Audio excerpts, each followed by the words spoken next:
दोस्तों नमस्कार, welcome back to my YouTube channel. चलिए आज हम देखते हैं आपका अध्याय 4 का प्रश्नावली 1 का सवाल नंबर 18। ठीक है, इस प्रश्नावली में आपके टोटल 22 सवाल है, ये आपका 18वां नंबर का। इसके बाद आपका और सवाल बचेंगे। ठीक है, मैं छोटे वीडियो इसलिए बनाता हूँ ताकि देखने का धीरे धीरे से आदत बने, फिर हम बाद में बना लेंगे बड़े वीडियो। ठीक है, कई लोग बोलते हैं कि आप बहुत ही कम समय का बनाते हो, तो पहले आप देखने के लिए लगातार देखते रहिए, फिर हम उसके बाद कर लेंगे। ठीक है जी, चलिए इसको स्टार्ट करते हैं। ध्यान से देखिएगा इस सवाल को। समांतर श्रेणी, अब देखो ये आपका श्रेणी जो है पहले जैसे है, लेकिन याद रखिएगा पूरा सवाल पढ़िएगा। अंतिम से बोला है, यहाँ पे देखिए ध्यान से, अंतिम से 10वां पद। ठीक है, अर्थात श्रेणी को हम बदल देंगे। यहाँ पे लिखिएगा हल समांतर श्रेणी 3, 8, 13 डेट 253 का 10वां पद। ठीक है, अब आपका दिया है करके लिख लीजिएगा। आगे आपका बोला है अंतिम से, अब यहां लिख लीजिएगा अब श्रेणी को परिवर्तित करने पर। इस चीज को याद रखिएगा, क्योंकि बहुत बच्चे आपको ये श्रेणी देख के डायरेक्ट इसको प्रथम पद मान लेते हैं और इससे सर्वांतर निकाल लेते हैं, लेकिन ऐसे नहीं होगा। पहले आप श्रेणी बदल लेना, ये हो जाएगा आपका 253। अब देख लीजिए दोनों के बीच में कितने कितने अंतर है, 5 का, तो इसमें 5 कम करते जाना। ठीक है, इसमें 5 कम करोगे तो 248, फिर इसमें 5 कम करोगे तो आपका हो जाएगा 243। डेस डेस डेस करके इसका अंतिम पद कितना आ जाएगा जी, 3 का 10वां पद। यहाँ पे देख लेना समांतर श्रेणी का प्रथम पद, समांतर श्रेणी का प्रथम पद क्या होगा, प्रथम पद ए का मान कितना दिया, यहाँ पे देख लो प्रथम मान, ये हो जाएगा आपका 253। ठीक है, उसके बाद सर्वांतर निकाल लो आप लोग, सर्वांतर डी होता है। द्वितीय पद कितना है आपका 248, प्रथम पद हो जाएगा 253, ये हो जाएगा डी का वैल्यू 253 में 48 घटा दोगे तो ये हो जाएगा आपका -5। इतना क्लियर हुआ। समांतर श्रेणी का nवां पद, समांतर श्रेणी का nवां पद का मान कितना दिया है जी आपका टोटल यहाँ पे 10। ठीक है, ये जो वाला होता है वो n का मान होता है, आपका यहाँ पे दिया हुआ है। ठीक, अब इसको आप नोट कर लीजिए, फिर उसके बाद हम सूत्र में रखेंगे। ध्यान से देखिए, आपको a मिल गया, d मिल गया और n मिल गया। अब इन तीनों चीजों को हम सूत्र में रखेंगे और हल करेंगे। ठीक, यहाँ पे सूत्र समांतर श्रेणी का nवां पद। सूत्र क्या होता है आपका, a प्लस n-1 d, ये आपका सूत्र होता है श्रेणी का 10वां पद। समांतर श्रेणी का 10वां पद।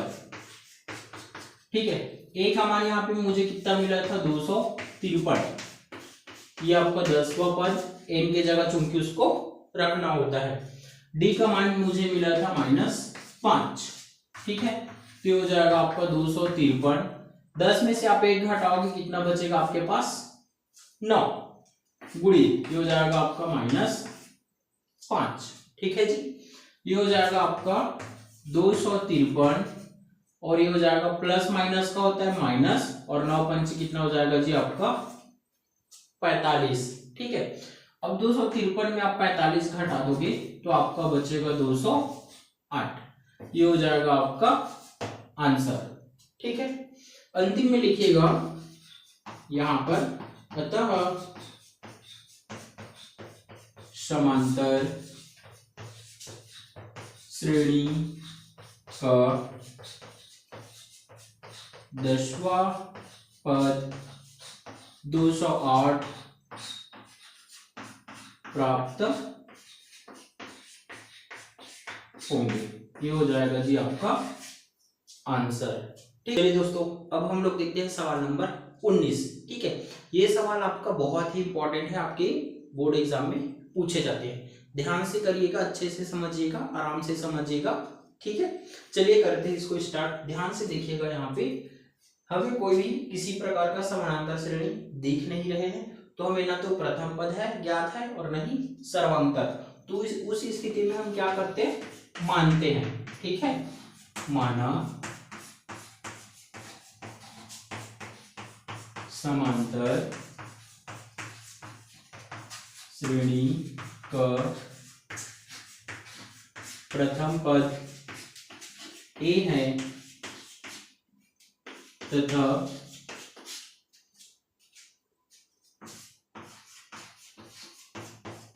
सर्वांतर डी है। तो ठीक है, ये हमने मान लिया। अब यहाँ पे सबसे पहले आप सूत्र लिखिएगा। सूत्र आपको पता है ना क्या होता है, समांतर श्रेणी का एनवा पद, इसका विस्तार क्या होता है, a plus n minus 1d। ठीक है, ये इसका विस्तार है। सेम टू सेम एनवा पद जैसे आपका यहाँ पे मान दिया पीवा पद, लेकिन इसका मान दिया हुआ है। ठीक है, तो उसको इस प्रकार लिखिएगा, समांतर श्रेणी का पीवा पद 1/q है। तो ठीक है, इतना लिखने के बाद यहाँ पे आप लिखिएगा पीवा पद बराबर, ये हो जाएगा आपका 1/q। ये जो पद के बाद जो मान है उसको बराबर करके लिखिएगा। अब देखना ध्यान से, जिस प्रकार आपका एनवा पद का विस्तार इतना है, अर्थात यहाँ पे n है तो यहाँ पर भी n है, सेम ऐसे यहाँ पे पीवा पद लेके चल रहे हैं, तो आपका हो जाएगा a plus p minus 1d बटे 1/q। ठीक है, ये जो 1/q है इसका पद का मान है और ये पीवा पद है ये वाला। ठीक, ये हो जाता है आपका समीकरण नंबर 1। सेम ऐसी ही कंडीशन आपका क्यूवा पद, देखो क्यूवा पद का मान कितना है, 1/p। ठीक है जी, तो पहले आप इसको नोट कर लीजिए, फिर आगे करते हैं। ठीक, देखिएगा ये हो जाएगा आपका समांतर श्रेणी का क्यूवा पद 1/p है। तो ठीक है, अब यहाँ पे हो जाएगा ये क्यूवा पद बराबर, इसका मान क्या है, 1/p। अब जिस प्रकार उसमें विस्तार हुआ था, सेम n की जगह क्या रखोगे, q, तो हो जाएगा a plus q minus 1d बराबर, ये हो जाएगा आपका 1/p। ये हो जाएगा जी आपका समीकरण नंबर 2। इतना क्लियर हुआ। चलिए अब आगे लिखिए, समीकरण 1 और 2 से इन दोनों को आप एक साथ लिखेंगे। ठीक है, समीकरण ए क्या था आपका, a plus p minus 1d बराबर था आपका 1/q, और समीकरण 2 है आपका a plus q minus 1d बराबर 1/p। एक साथ लिखिएगा दोनों को, उसके बाद विलोपन विधि जैसे लगाते हैं चिन्ह परिवर्तन वाले, वो करना है। तो ये प्लस का क्या हो जाएगा जी, माइनस, प्लस का क्या होगा, माइनस, और यहाँ भी प्लस का क्या हो जाएगा जी, माइनस। ठीक है, ध्यान से देखिए, ये दोनों प्लस माइनस आपस में कट गया। ये दोनों पहले हम चिन्ह परिवर्तन कर लेते हैं, उसके बाद ये दोनों आपका कट गए थे। ठीक है, उसके बाद आपका बचा p माइनस 1d, फिर ये माइनस और ये हो जाएगा q माइनस 1d। ठीक है, इतना क्लियर हुआ। देखो यहाँ पे माइनस क्यों आया, क्योंकि जब हम इस चिन्ह को लगाते हैं तो ये जो ऊपर चिन्ह होते हैं इसका अस्तित्व नहीं रहते। ठीक है, यहाँ पे ध्यान से देखना, ये हो जाएगा 1/q माइनस 1/p, अर्थात ऊपर वाले को आप पहले लिखिएगा फिर माइनस लगा के नीचे वाले को। आगे देखिएगा, इसमें से ये वाला d और ये वाला d उभयनिष्ठ है, तो आप पहले d को निकाल दो, ये आपका d निकल गया। आपका क्या बचा, p माइनस 1, ये हो जाएगा माइनस q और ये माइनस माइनस का गुणा क्या हो जाएगा प्लस 1। ठीक है, यहां देख लीजिए ध्यान से, ये p इसके साथ गुणा हो जाएगा p एकम p, ये इसके साथ गुणा हो जाएगा q एकम q, और ये नीचे आपस में गुणा हो जाएगा pq। ठीक है, देखना अब आगे ये प्लस है माइनस है आपस में कट गया, आपका बचा क्या p माइनस q और ये d, फिर इधर p माइनस q और ये हो जाएगा p q। ठीक है, अब यहाँ पे इसको हम पक्षांतर कर देंगे, तो ये हो जाएगा d बराबर p माइनस q बटा p माइनस q और ये हो जाएगा आपका pq, अर्थात ये आपका नीचे चले जाएंगे।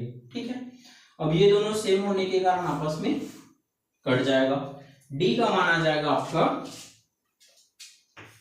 d बराबर 1/pq।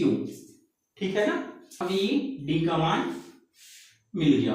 ठीक है, अब d के मान को समीकरण 1 में रखने पर ये हो जाएगा आपका रखने पर। ठीक है, चलिए रखते हैं समीकरण 1 पर। समीकरण 1 क्या था आपका, a plus p minus 1d बराबर में आपका 1/q, ये आपका समीकरण 1 था। ठीक है, चलिए करते हैं, ये हो जाएगा a, ये हो जाएगा आपका p माइनस 1, d का मान है आपका 1/pq बराबर में आपका 1/q।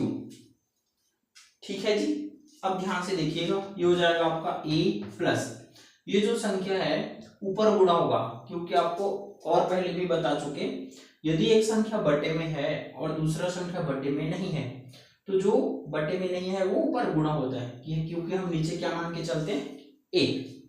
तो हो जाएगा आपका p माइनस 1 एकम 1 और नीचे हो जाएगा ये pq और ये हो जाएगा आपका 1/q।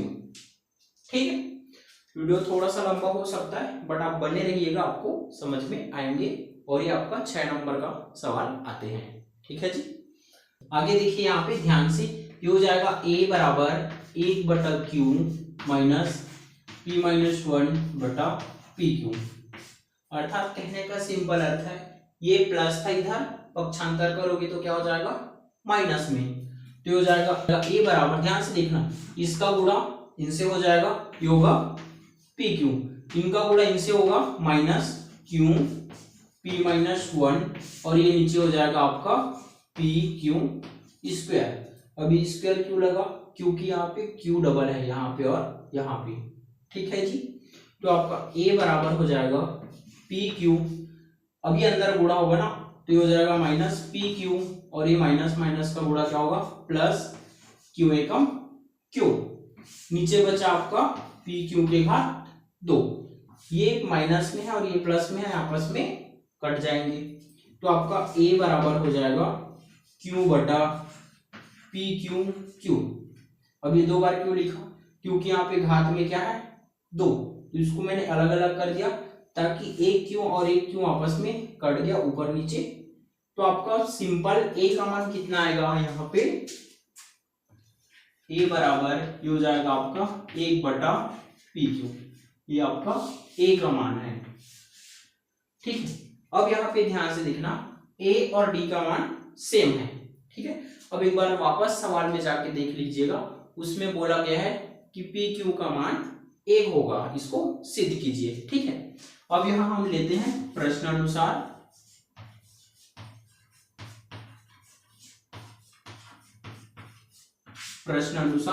ठीक है, पी क्यू वे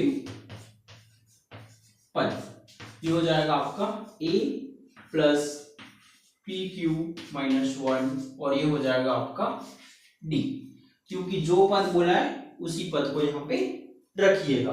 ठीक है, यहाँ पे हम मान रखते हैं, a का मान आपका क्या मिला 1 बटा पी क्यू प्लस यहाँ पे हो जाएगा पी क्यू माइनस 1 और d का मान क्या मिला मुझे 1 बटा पी क्यू।